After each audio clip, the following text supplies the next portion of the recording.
Disaster Response and Rescue Team News Report.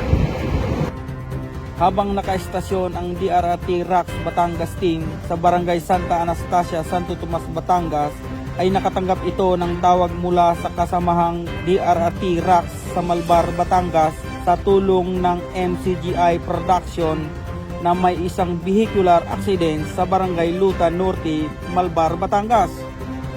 Agad nagpasya ang team na rumisponde at pagdating sa lugar ay naabutan ng team ang isang lalaki at babae na mag-asawa.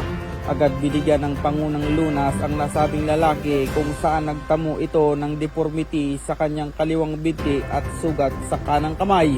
Matapos mabigyan ng pangunang lunas ay agad sinugod sa pinakamalapit na ospital.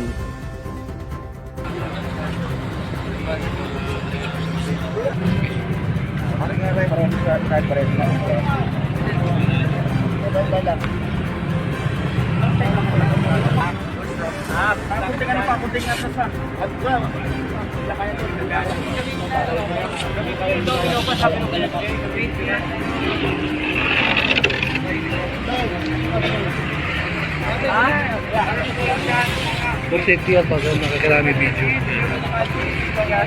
Kasi naman ako ng ganyan. Padalwa tayo. Picture lang, picture. 1, 2, 3! Una!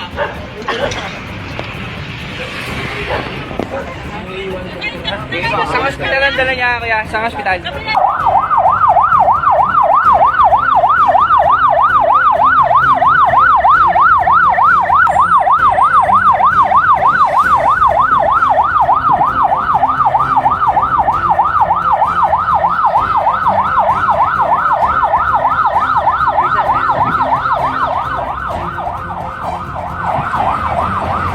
Mula rito sa Barangay Lutan Norte, Malbar, Batangas, ito si Ryan Chris Birundo, nag-uula, tugad, be the glory.